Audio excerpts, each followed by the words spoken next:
ಜೈ Bhim friends.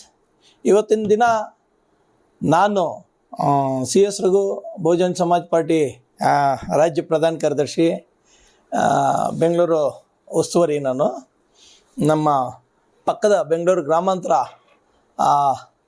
Lok Sabha ಕ್ಷೇತ್ರದ ವ್ಯಾಪ್ತಿಯಲ್ಲಿ ಅಲ್ಲಿ ನಮ್ಮ ಕ್ಯಾಂಡಿಡೇಟ್ನ ಆನೇಕಲ್ ಶಿವಣ್ಣ ಮತ್ತು D K Shivakumar, D K Suresh ಇವರೆಲ್ಲ ಒತ್ತಡ ಏರಿ ಅವರನ್ನು ಟಿಕೆಟ್ ಇಂದ ನಾಮಪತ್ರ ವಾಪಸ್ ಪಡೆಯೋಂಗೆ ಮಾಡಿದ್ದಾರೆ. ನಿಜವಾಗ್ಲೂ ಪ್ರಜಾಪ್ರಭುತ್ವದ ವ್ಯವಸ್ಥೆಯಲ್ಲಿ ಭಾರಿ ಅನ್ಯಾಯ ಇದು. ಯಾಕಂದರೆ ಭಾರತದ ಪ್ರಜೆಗಳಾದ ನಾವು ಭಾರತವನ್ನು ಸಾರ್ವಭೌಮ ಸಮಾಜವಾದಿ ಜಾತ್ಯತೀತ ಪ್ರಜಾಸತ್ತಾತ್ಮಕ ಗಣರಾಜ್ಯ ಅಂತ ಹೇಳ್ಕೊಂಡು ನಾವು ಸಂವಿಧಾನ ಪೀಠಿಕೆಯಲ್ಲಿ ಏನಿದೆ ಅದನ್ನು ಹೇಳ್ಕೊಂಡು ಓಡಾಡಿಕೊಂಡು ಜೀವನ ಮಾಡುವಂಥ ಜನ ನಾವು ಇವತ್ತಿನ ದಿನ. ಇವತ್ತು ನಾವು ನಾಗರಿಕರು ಉಸಿರಾಡ್ತಾ ಇರೋದನ್ನು ಅಷ್ಟೇ ಸಂವಿಧಾನದಿಂದ.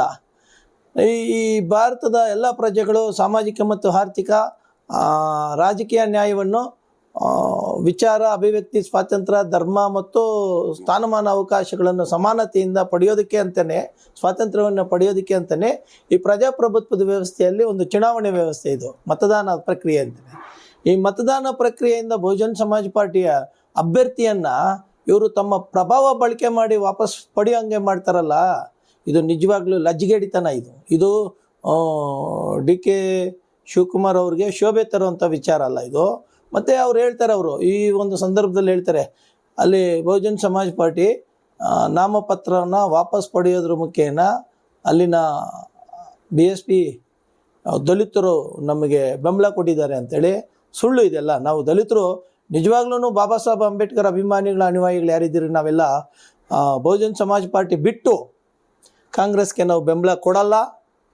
ಕೊಟ್ಟರೆ ಬಾಬಾ ಸಾಹೇಬ್ ಅಂಬೇಡ್ಕರ್ ಅವರಿಗೆ ದ್ರೋಹ ಮಾಡಿದಂತಾಗುತ್ತೆ. ಯಾಕಂದರೆ ಬಾಬಾ ಸಾಹೇಬ್ ಅಂಬೇಡ್ಕರ್ ಭಾರಿ ಸ್ಪಷ್ಟವಾಗಿ ಹೇಳಿದ್ದಾರೆ ತನ್ನ ಜೀವಿತಾವಧಿಯಲ್ಲಿ, ಕಾಂಗ್ರೆಸ್ಸು ದಲಿತರ ಪಾಲಿಗೆ ಉರಿಯೋ ಮನೆ ಅಂತೇಳಿ ಬಾಬಾ ಸಾಹೇಬ್ ಅಂಬೇಡ್ಕರ್ ಹೇಳಿದ್ದಾರೆ. ಬಾಬಾ ಸಾಹೇಬ್ ಅಂಬೇಡ್ಕರು ಎರಡೂ ರಾಷ್ಟ್ರೀಯ ರಾಜಕೀಯ ಪಕ್ಷಗಳನ್ನು ವಿರೋಧ ಮಾಡಿದ್ದಾರೆ. ಒಂದು BJP, ಎರಡನೇದು ಕಾಂಗ್ರೆಸ್ಸು. ಹಂಗಾಗಿ ನಾವು ನಿಜವಾಗ್ಲೂ ಹೇಳ್ತಾ ಇದ್ವಿ, ನಾವು ಯಾಕೆ ಹೇಳೋಕ್ಕೆ ಇಷ್ಟಪಡ್ತಾ ಇದ್ದೀನಿ ಮಾತು ನಾನು ಈ ಸಂದರ್ಭದಲ್ಲಿ ಅಂತೇಳಿ, ದಲಿತರು ನಮಗೆ ಬೆಂಬಲ ಕೊಟ್ಟಿದ್ದಾರೆ ಅಂತ ಹೇಳ್ತಾರಲ್ಲ, ದಲಿತರ ಬೆಂಬಲ ಅವ್ರಿಗಿಲ್ಲ ನಿಜವಾಗ್ಲೂ. ಯಾಕಂದರೆ ಇವರು ಮತದಾನ ಪ್ರಕ್ರಿಯೆಗಳಲ್ಲಿ ದೋಖಾ ಗ್ಯಾರಂಟಿಗಳನ್ನ ತೋರಿಸ್ಕೊಂಡು ಬಂದಿರ್ಬೋದು. ಆದರೆ ನಾವು ಇವತ್ತಿನ ದಿನ ಹೇಳ್ತಾ ಇದ್ವಿ, ಅಷ್ಟು ಗ್ಯಾರಂಟಿಗಳು, ಸ್ಕೀಮ್ಸ್ ಏನಿದೆ ಸಂವಿಧಾನದಲ್ಲಿ ನಮಗೆ ಕೊಡಬೇಕು ಅಂತೇಳಿ ಇದೆ. ನಮಗೆ ಅದು ಸ್ಥಾನಮಾನ ಮತ್ತು ಸಮಾನತೆಯ ಅವಕಾಶಗಳನ್ನು ಕೊಡಬೇಕು, ದೊರೆಯುವಂತೆ ಮಾಡುವುದಕ್ಕಾಗಿ ನಾವು ಪ್ರಜಾಪ್ರಭುತ್ವ ವ್ಯವಸ್ಥೆಯಲ್ಲಿ ಅಂತೇಳಿ ಸಂವಿಧಾನದಲ್ಲೇ ಇದೆ. ಅದು ಯಾವುದೇ ಸರ್ಕಾರ ಬಂದರೂ ಆ ಸರ್ಕಾರದ ಆದ್ಯ ಕರ್ತವ್ಯ.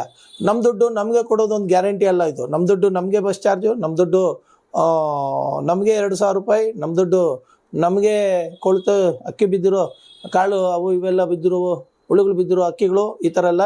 ದಯಮಾಡಿ ಇದು ತಪ್ಪು ಸಂದೇಶ. ಡಿ ಕೆ ಶಿವಕುಮಾರ್ ಅವ್ರದ್ದೇನಿದೆ ಅದು ತಪ್ಪು ಸಂದೇಶ.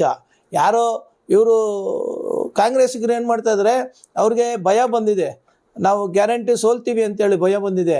ಹಂಗಾಗಿ ರಾಜ್ಯ ಮಟ್ಟದಲ್ಲಿ, ಕರ್ನಾಟಕದಲ್ಲಿ ಎಲ್ಲ ಬಹುಜನ್ ಸಮಾಜ್ ಪಾರ್ಟಿ ಕಾರ್ಯಕರ್ತರ ಮೇಲೆ ಒತ್ತಡ ಇರುವಂಥ ಕೆಲಸ, ಅವ್ರನ್ನ ಆಮಿಷಗಳಿಗೆ ಒಳಗಾಗಿಸೋವಂಥ ಕೆಲಸ, ಅವರು ಪಕ್ಷಕ್ಕೆ ದ್ರೋಹ ಮಾಡುವಂಥ ಕೆಲಸ ಇವರೆಲ್ಲ ಮಾಡ್ತಾ ಇದ್ದಾರೆ.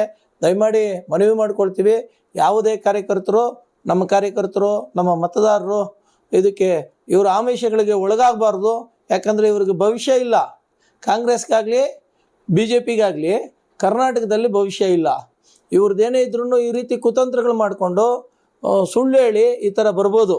ಏನೋ ನಮಗೆ BSP ಕ್ಯಾಂಡಿಡೇಟ್ಸ್ ಯಾರಿದ್ದಾರೆ ಅವರಿಂದ ವಾಪಸ್ ಪಡಿಸೋದು, ಬೇರೆಯವ್ರಿಗೆ ಇಲ್ಲದ ಆಮಿಷಗಳನ್ನ ತೋರಿಸೋದು, ಇದೆಲ್ಲ ಭ್ರಷ್ಟಾಚಾರ, ಮತಭ್ರಷ್ಟಾಚಾರ ಅಂತಾರೆ. ಇದನ್ನು ಮತಭ್ರಷ್ಟಾಚಾರ ಅಂತಾರೆ. ಮತಭ್ರಷ್ಟಾಚಾರಕ್ಕೆ ಒಳಗಾಗಬಾರ್ದು. ಕಾರ್ಯಕರ್ತರು ಭಾರಿ ಸ್ಟ್ರಾಂಗ್ ಆಗಿ ನಿಲುವು ತಗೋಬೇಕು. ರಾಷ್ಟ್ರೀಯ ಮಟ್ಟದಲ್ಲಿರ್ತಕ್ಕಂಥ BSP ಹೊರತುಪಡಿಸಿ ಎಲ್ಲ ಪಾರ್ಟಿಗಳನ್ನು, ಇರೋದೇ ಎರಡು, ಅವರಿಬ್ಬರೇ ಇರೋದು, ಅವ್ರನ್ನ ವಿರೋಧ ಮಾಡಬೇಕು. ಅವ್ರಿಗೂ ಸಿಂಗಲ್ ಆಗಿ ಬಹುಜನ್ ಸಮಾಜ್ ಪಾರ್ಟಿಯನ್ನು ಎದುರಿಸುವಂಥ ಶಕ್ತಿ, ತಾಕತ್ತು ಅವರಲ್ಲಿಲ್ಲ. ಒಂದು ಕಡೆ ನರೇಂದ್ರ ಮೋದಿ ಅವರು ಅವ್ರದ್ದೇ ಆದಂಥ NDA ಕೂಟ ಮಾಡ್ಕೊಂಡಿದ್ದಾರೆ. ಆ ಸಿಂಗಲ್ ಆಗಿ BSP ಬಹುಜನ್ ಸಮಾಜ್ ಪಾರ್ಟಿ ಮುಂದೆ ಬರೋಕ್ಕಾಗಲ್ಲ, ನಮ್ಮದೆಲ್ಲ ಒಂಟಿ ಸಲಗ ಇದ್ದಂಗೆ ನಮ್ಮದು. ಆಮೇಲೆ ಇನ್ನೊಂದು ಕಡೆ ಈ ಕಾಂಗ್ರೆಸ್ಸಿಗರು ಅವ್ರದ್ದು ಇಂಡಿಯಾ ಕೂಟ, I.N.D. ಅಂತ ಹೇಳ್ಕೊಂಬರ್ತೀವಲ್ಲ, ಇಂಡಿಯಾ ಕೂಟ. ಇವ್ರಿಗೆ ಯಾರಿಗೂ ಇವ್ರದ್ದೇ ಆದಂಥ ಸ್ವಂತ ಬಲ ಇಲ್ಲ. ಹಂಗಾಗಿ BSP ಕಾರ್ಯಕರ್ತರ ಮೇಲೆ, BSP ಮುಖಂಡರ ಮೇಲೆ ಹಲವಾರು ರೀತಿಯ ಆಮಿಷಗಳನ್ನು, ಆಸೆಗಳನ್ನು ಒಡ್ಡೋದ್ರ ಮುಖಾಂತರ, ಒತ್ತಡ ತರೋದ್ರ ಮುಖಾಂತರ ಈ ಥರ ಮಾಡ್ತಾ ಇದ್ದಾರೆ. ಅವರು ಆನೇಕಲ್ಲು ಭಾಗದಲ್ಲಿ, ಏನು ಬೆಂಗಳೂರು ಗ್ರಾಮಾಂತರ ಭಾಗದಲ್ಲಿ, ಅಲ್ಲಿ ನಮ್ಮ ಅಭ್ಯರ್ಥಿ, ಲೋಕಸಭಾ ಅಭ್ಯರ್ಥಿ, ಆ ಪಾರ್ಟಿಗೆ ದ್ರೋಹ ಮಾಡಿದ್ದಾರೆ. ಬಾಬಾ ಸಾಹೇಬ್ ಬಿ ಅಂಬೇಡ್ಕರ್ ಅವ್ರಿಗೆ ಅವರು ದ್ರೋಹ ಮಾಡಿದ್ದಾರೆ. ಅಕ್ಕ ಮಾಯಾವತಿ ಅವರಿಗೆ ದ್ರೋಹ ಮಾಡಿದ್ದಾರೆ. ಕಾಂಶಿರಾಮ್ ಸಾಹೇಬ್ರಿಗೆ ದ್ರೋಹ ಮಾಡಿದ್ದಾರೆ. ನಮ್ಮ ರಾಜ್ಯಾಧ್ಯಕ್ಷರಾದಂಥ ನಮ್ಮೆಲ್ಲರ ಮಾರ್ಗದರ್ಶಕರು ಮಾರಸಂದ್ರ ಮುನಿಯಪ್ಪಣ್ಣ ಅವರಿಗೆ ಅವರು ದ್ರೋಹ ಮಾಡಿದ್ದಾರೆ. ಈ ದ್ರೋಹನ ಯಾವುದೇ ಕಾರಣಕ್ಕೂ ನಾವು ನಿಜವಾಗ್ಲೂ ಬಾಬಾ ಸಾಹೇಬ್ ಅಂಬೇಡ್ಕರ್ ಅಭಿಮಾನಿಗಳಾಗಿ, ಅನುಯಾಯಿಗಳಾಗಿ, ಅವರ ವಾರಸುದಾರರಾಗಿ ಇವತ್ತಿನ ದಿನ BSP ಪಕ್ಷದ ಕಟ್ಟಾಳುಗಳಾಗಿ ನಾವು ಅದನ್ನು ವಿರೋಧ ಮಾಡ್ತಾ ಇದ್ದೀವಿ. ಇದನ್ನು ನಾವು ಖಂಡಿಸ್ತೀವಿ. ದಯಮಾಡಿ ರಾಷ್ಟ್ರಮಟ್ಟದಲ್ಲಿ ಬಾಬಾ ಸಾಹೇಬ್ ಅಂಬೇಡ್ಕರ್ ಹೇಳ್ದಂಗೆ ಈ ಕಾಂಗ್ರೆಸ್ಸು ನಮ್ಮ ಪಾಲಿಗೆ ಉರಿಯೋ ಮನೆ, ಇದನ್ನು ಬೆಂಬಲ ಕೊಡಬಾರ್ದು. ನಾವು BJP ಕೋಮುವಾದಿ ಪಕ್ಷ, ಅದಕ್ಕೂ ಬೆಂಬಲ ಕೊಡಬಾರ್ದು. ಬಹುಜನ್ ಸಮಾಜ್ ಪಾರ್ಟಿ ನಮ್ಮ ಪಾರ್ಟಿ, ಅದು ನಮ್ಮ ಮನೆ, ಅದು ಸಂವಿಧಾನ ನಮ್ಮ ಪ್ರಣಾಳಿಕೆ, ಅದೇ ಬಾಬಾ ಸಾಹೇಬ್ ಅಂಬೇಡ್ಕರ್ ಕೊಡುಗೆ ಕೊಟ್ಟಿರ್ತಕ್ಕಂಥ ಸಂವಿಧಾನನೇ ನಮ್ಮ ಪ್ರಣಾಳಿಕೆ. ಹಂಗಾಗಿ ಹೆಚ್ಚು ನಾಗರಿಕರನ್ನ ನಾವು ಜನಜಾಗೃತಿ ಮಾಡಿಸೋದ್ರ ಮುಖಾಂತರ ನಾವು ಸಂವಿಧಾನದ ವ್ಯವಸ್ಥೆಯಲ್ಲಿ ಮತದಾನ ಪ್ರಜಾಪ್ರಭುತ್ವ ವ್ಯವಸ್ಥೆಯನ್ನು ಕಾಪಾಡ್ಕೋಬೇಕು. ಸಂವಿಧಾನವನ್ನು ಉಳಿಸ್ಬೇಕು. ನಾವು ಮತ ಭ್ರಷ್ಟಾಚಾರವನ್ನು ಅಳಿಸ್ಬೇಕು. ಇವತ್ತಿನ ದಿನ ಇವರು ಮಾಡಿದಾರಲ್ಲ ಕ್ರಮ, DK ಶಿವಕುಮಾರ್ ಒಬ್ಬ ಮುಖ್ಯಮಂತ್ರಿಯಾಗಿ ಮಾಡಿದಾರಲ್ಲ, ನಿಜವಾಗ್ಲೂ ಇದು ಎಂಥ ಕೆಲಸ ಅಂದರೆ ಥರ್ಡ್ ಕ್ಲಾಸ್ ಕೆಲಸ ಇದು. ಇಂಥ ಕೆಲಸನ ಯಾರೂ ಮಾಡೋಕ್ಕೆ ಹೋಗ್ಬಾರ್ದು. ಇದನ್ನೇ ಹೇಳೋದು ಮತ ಭ್ರಷ್ಟಾಚಾರ ಅಂಥೇಳಿ. ಮತ ಭ್ರಷ್ಟಾಚಾರಕ್ಕೆ ಯಾವುದೇ ಮತದಾರನು ಕೂಡ ಒಳಗಾಗಬಾರ್ದು, ಅದು ತಪ್ಪದು. ಅದಕ್ಕೆ ಬಾಬಾ ಸಾಹೇಬ್ ಅಂಬೇಡ್ಕರ್ ಭಾರಿ ಸ್ಪಷ್ಟವಾಗಿ ಹೇಳಿದ್ದಾರೆ. ಮತದಾನ ಮಾಡುವಂಥ ಸಂದರ್ಭದಲ್ಲಿ ನಾವು ಮತದಾನ ಯಾವ ಪ್ರಕ್ರಿಯೆಗಳನ್ನು ಯಾವ ರೀತಿ ಅಳವಡಿಸ್ಕೋಬೇಕು ಅಂತೇಳಿ. ದಯಮಾಡಿ ಈ ಸಂದರ್ಭದಲ್ಲಿ ನಾನು ಎಲ್ರಿಗೂ ಮನವಿ ಮಾಡ್ಕೊಳ್ತಾ ಇದ್ದೀನಿ. ರಾಜ್ಯ ಮಟ್ಟದಲ್ಲಿ ಮತ್ತು ರಾಷ್ಟ್ರ ಮಟ್ಟದಲ್ಲಿ BSP ಒಂದೇ ನಮ್ಮ ಪಕ್ಷ, ಬಹುಜನ್ ಸಮಾಜ್ ಪಾರ್ಟಿ. ಯಾಕಂದರೆ ನಮ್ಮ ಪ್ರಣಾಳಿಕೆ ಸಂವಿಧಾನ, ನಮ್ಮ ಪ್ರಣಾಳಿಕೆ ಕೊಟ್ಟಿದ್ದ ಬಾಬಾ ಸಾಹೇಬ್ B.R. ಅಂಬೇಡ್ಕರ್ ಅನ್ನೋದನ್ನು ನಾವು ಮನವರಿಕೆ ಮಾಡಬೇಕು. ಡೋರ್ ಟು ಡೋರ್ ಕ್ಯಾನ್ವಾಸ್ ಮಾಡೋದ್ರಲ್ಲಿ ನಮ್ಮನ್ನು ನಾವು ತೊಡಗಿಸ್ಕೋಬೇಕು. Thank you. Jai Bhim, Jai BSP.